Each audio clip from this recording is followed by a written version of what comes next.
गर्मियों के दिन आ रहे हैं और महालक्ष्मी सेल्स आपके लिए तैयार है लेटेस्ट कंज्यूमर अप्लायंसेस के साथ। Branded air conditioners, best brands, best offers के साथ आपके लिए अवेलेबल है महालक्ष्मी सेल्स में। एयर कूलर्स जो आपके पूरे घर में ठंडी हवा से आपके दिन को और खुशनुमा बनाए। Single door refrigerator, double door refrigerators, inverter battery, deep freezers, visi cooler, LED televisions, semi and fully automatic washing machines, water purifier, RO plus UV, आटा चक्की, water dispensers, water coolers, mini refrigerators, सभी appliances best brands के best offers के साथ आपके लिए available है Mahalakshmi sales में।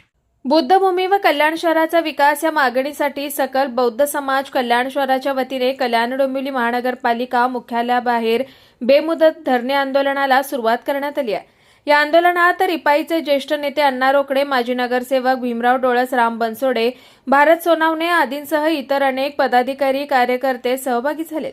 त्याचप्रमाणे सत्ताधारी शिवसेनेच्या अनेक नगरसेवकांनी या आंदोलनाला पाठिंबा दिलाय।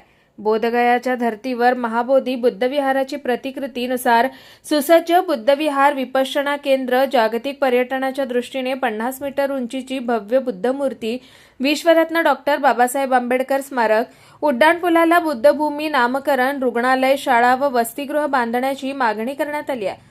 तसेच बुद्धभूमी व कल्याण शहराच्या विकासाला विरोध करणाऱ्या समाज कंटकांवर पोलीस कारवाई करावी। सन 2009 मध्ये बुद्धभूमी वाचवण्यासाठी झालेल्या संघर्षामध्ये सहभागी असलेल्या 116 आंदोलकांवर दाखल करण्यात आलेले सर्व गुन्हे शासनाने मागे घेऊन त्यांना न्याय देण्याची मागणी यावेळी आंदोलकांनी केली आहे। आपण पत्रकार आहात आणि पत्रकाराला दोन्ही भूमिका माहिती आहे। आज आम्हाला विचारतं आंदोलन काय करतात। हे आंदोलन सुरुवात झाली कशी? बुद्धभूमी फाउंडेशनमध्ये या बंदीजीने 30 तारखेला 30 मेला जे काही खोटं नाटक मुद्दा तोडला, बंदीजीला मारलं आहे, हे आहे लोकांची दिशाभूल केलेली आहे। या शिवारमध्ये बंदीजी शांततेने लोकांना मार्गदर्शन द्यायचं असतं। बंदीजीने खोटं नाटक सांगून आमच्या समाजामध्ये तेढ निर्माण केलेली आहे। या महाराष्ट्र सरकारने खासदार श्रीकांत शिंदेंच्या ज्या ज्या योजना आहेत बुद्धभूमी फाउंडेशनच्या ह्याच्यात करण्यासाठी महाराष्ट्र सरकारच्याकडे त्यांनी मागणी केली आहे आणि त्याप्रमाणे जे जे लोकांचं आमचं कल्याणपूर्व आणि कल्याण शहर आणि महाराष्ट्रासाठी जे पाहिजे ते श्रीकांत शिंदेच्या योजनेतून आम्हाला भेटत आहे।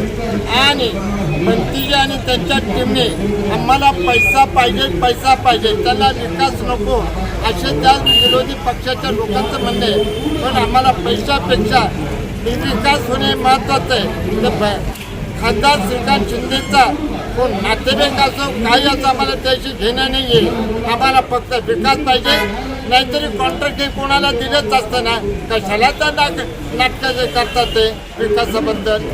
जर तुम्हाला विकास करायचा नसेल आपल्या गावी निघून जा, आम्हाला विकासाची गरज आहे।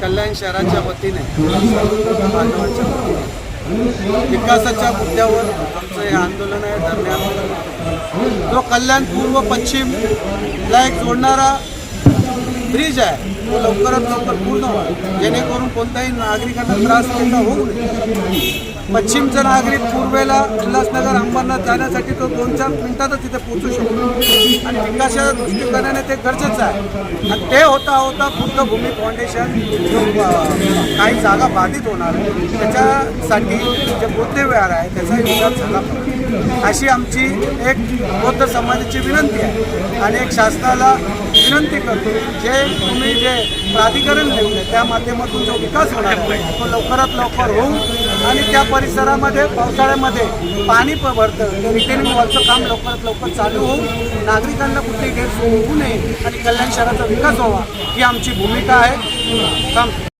कुणाल म्हात्रे, स्वानंद मीडिया, कल्याण। ताज्या घडामोडींसाठी स्वानंद न्यूजला सबस्क्राईब करा आणि बेल आयकॉनवर क्लिक करा।